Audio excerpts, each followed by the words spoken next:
इस वक्त एक बड़ी खबर आपको बता दें, यूपी चुनाव से जुड़ी हुई। यूपी चुनाव को लेकर बीजेपी ने बड़ी योजना तैयार की है। सूत्र ये बता रहे हैं कि यूपी विधानसभा चुनाव में बीजेपी अपने सभी दिग्गजों को मैदान में उतारेगी। सबसे पहला सीएम योगी का नाम है जो चुनाव लड़ेंगे। इसके अलावा दोनों डिप्टी सीएम यानी केशव प्रसाद मौर्य और दिनेश शर्मा समेत कई बड़े नेता विधानसभा का चुनाव लड़ेंगे। सीएम डिप्टी सीएम भी विधानसभा का चुनाव लड़ेंगे। सूत्रों से यह अहम जानकारी मिल रही है। गोरखपुर की किसी सीट से योगी का चुनाव लड़ना संभव है। सूत्र ये अहम जानकारी दे रहे हैं। सिराथू सीट से चुनाव लड़ सकते हैं केशव प्रसाद मौर्य डिप्टी सीएम।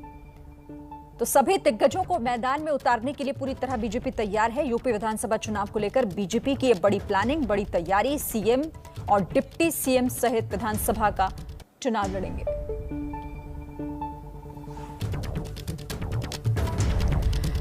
और दिनेश शर्मा को लेकर जानकारी मिल रही है कि लखनऊ में से वो चुनाव लड़ सकते हैं। कुंडा से डॉक्टर महेंद्र चुनाव लड़ सकते हैं। स्वतंत्र देव सिंह भी विधानसभा चुनाव लड़ेंगे, उनका नाम भी इसमें शामिल है। लखनऊ से चुनाव मैदान में इस बार दिनेश शर्मा को उतारने की तैयारी है। डिप्टी सीएम है उत्तर प्रदेश के। कुंडा से डॉक्टर महेंद्र चुनाव लड़ सकते हैं। तो इन सभी दिग्गजों को चुनाव मैदान में उतारने की पूरी तैयारी। बीजेपी का यह दाव है दिग्गजों पर। गोरखपुर की किसी एक सीट से योगी आदित्यनाथ चुनाव लड़ सकते हैं। कौशाम्बी की सिराथू सीट से केशव प्रसाद मौर्य का नाम चल रहा है कि वो चुनाव लड़ सकते हैं। सूत्र दिनेश शर्मा को लेकर जानकारी दे रहे हैं कि लखनऊ से चुनाव मैदान में वो उतर सकते हैं। प्रतापगढ़ की जो कुंडा सीट है वहां से डॉक्टर महेंद्र सिंह को चुनाव लड़ाने की तैयारी बीजेपी कर रही है। सूत्रों से अहम जानकारी, 2022 में स्वतंत्र देव सिंह भी चुनाव मैदान में उतर सकते हैं। तो दिग्गजों पर पूरी तरीके से दाव लड़ने की ये तैयारी है। बीजेपी का प्लान 2022 क्या है वो आप समझिए। सभी दिग्गजों को चुनाव लड़वा सकती है बीजेपी। इसके अलावा दूसरी बड़ी बात यह है कि सीएम योगी आदित्यनाथ विधानसभा चुनाव लड़ सकते हैं।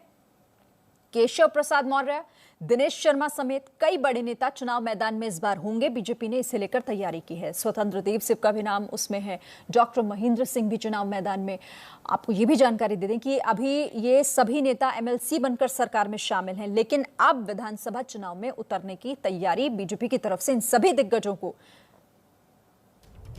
नीरज पांडे हमारे संवाददाता इस वक्त हमारे साथ है। नीरज, ये बड़ा प्लान है बीजेपी का, प्लान 2022, क्योंकि सभी दिग्गजों को चुनाव मैदान में उतारने की तैयारी इस बार।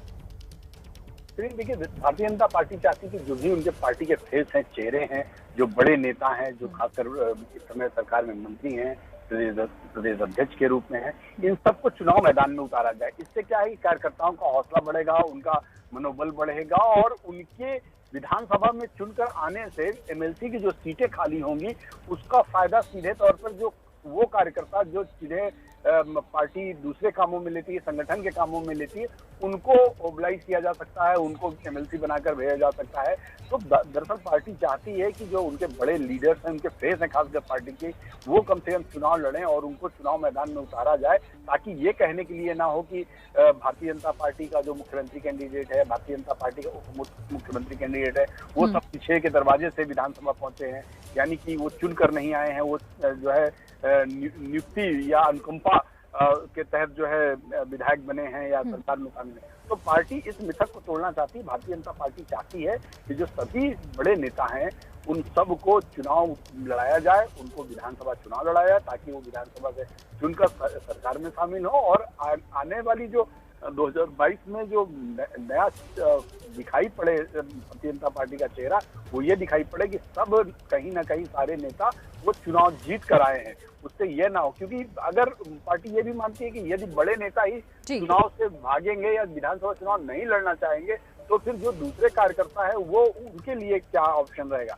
तो इसलिए भारतीय जनता पार्टी चाहती है कि जो बड़े लीडर्स हैं उनको विधानसभा चुनाव लड़ा जाए और इसके लिए बाकायदा सबको निर्देशित भी कर दिया गया है कि आप लोग जाइए और अपने अपने इलाके में या जिन विधानसभा सीटों में लगता है कि जो है आपको यहाँ से आसानी या मतलब जहाँ से जीता जा सकता है, जहाँ से आपकी परंपरागत सीटें, वहाँ पे तैयारी शुरू कर दीजिए। कुछ ऐसी भी सीटें हैं, चूंकि बड़े चेहरे हो गए हैं, लेकिन बहुत सारी ऐसी सीटें जहाँ विपक्ष के बड़े नेता हैं और माना जाता है कि वो परंपरागत तरीके से जीतते रहे, चाहे जसवंत नगर से शिवपाल सिंह यादव हो गए, कुंडा से राजा भैया हो गए, या दूसरी जो ऐसी सीटें हैं जहाँ से विपक्ष के नेता जीतते ही रहे, वहाँ भी भारतीय जनता पार्टी चाहती है ठीक है। उनके पार्टी के अच्छा जो बड़े नेता हैं नीरज, क्योंकि आप भी जिस बड़ी तैयारी की बात कर रहे हैं, सूत्रों से भी यही जानकारी मिल रही है, लेकिन जिस तरीके से हमने पश्चिम बंगाल के चुनावों के दौरान देखा कि बड़े चेहरों और उनमें कई बड़े सांसद भी शामिल थे, उन्हें भी चुनाव मैदान में उतार दिया गया। हालांकि वहां पर उस तरीके से रिजल्ट नहीं मिला, कई ऐसे नाम जो वहां से हार भी गए, लेकिन क्या वही दाव हम उत्तर प्रदेश में भी देख सकते हैं? क्या कुछ सांसदों को भी चुनाव लड़ाने की तैयारी यूपी में?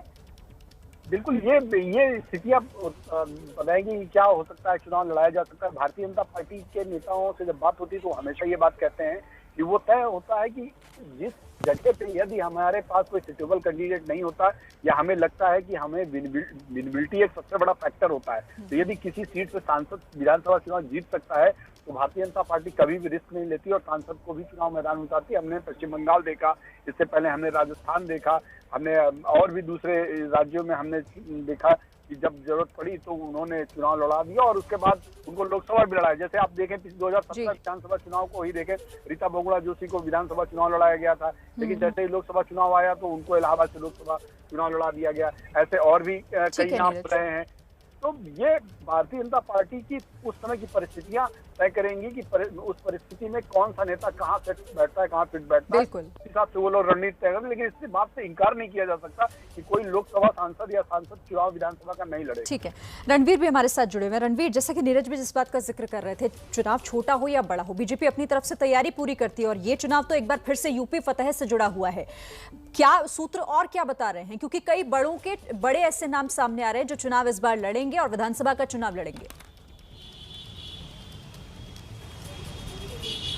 देखिए, बीजेपी बहुत स्ट्रैटेजिकली चुनाव लड़ती है और जनता का नेता जनता के बीच जाए, ये कोशिश रहेगी। यही वजह है कि मुख्यमंत्री, डिप्टी सीएम से लेकर तमाम जो पार्टी के बड़े चेहरे हैं वो चुनाव मैदान में आ सकते हैं।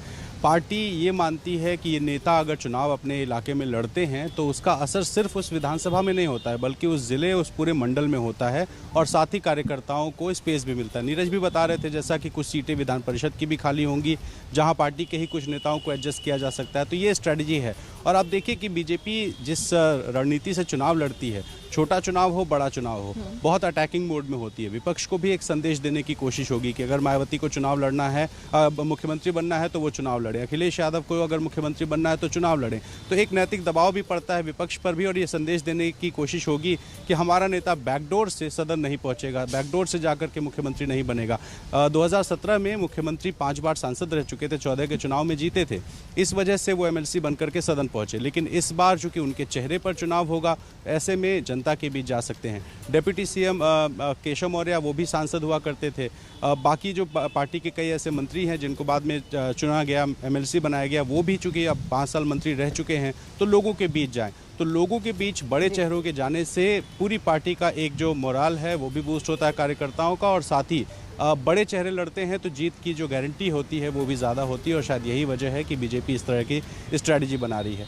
आज बड़ा दिन है, चुनाव की तैयारियां बीजेपी ने शुरू कर चुकी हैं, गुरु पूर्णिमा है और आप देखिए सारे बड़े चेहरे हों या छोटे चेहरे, सब धार्मिक जगहों पर जा रहे हैं, धर्मगुरुओं से मिल रहे हैं। तो बीजेपी एक एक दिन के हिसाब से तैयारी करती है और इसमें छोटी हो या बड़ी, हर स्ट्रैटेजी के साथ आगे बढ़ती है। जी ठीक है रणवीर, आप भी हमारे साथ रहिए, नीरज भी मेरे साथ जुड़े हुए। लेकिन जिस तरीके से ये बड़ी खबर आ रही है कि अब लोगों से ज्यादा कैसे जुड़ा जाए, दिग्गजों को भी ये जिम्मेदारी दी जाएगी, क्योंकि चुनाव लड़ने की तैयारी बीजेपी उन सभी दिग्गजों को कर रही है जो इससे पहले विधानसभा चुनाव नहीं लड़े थे।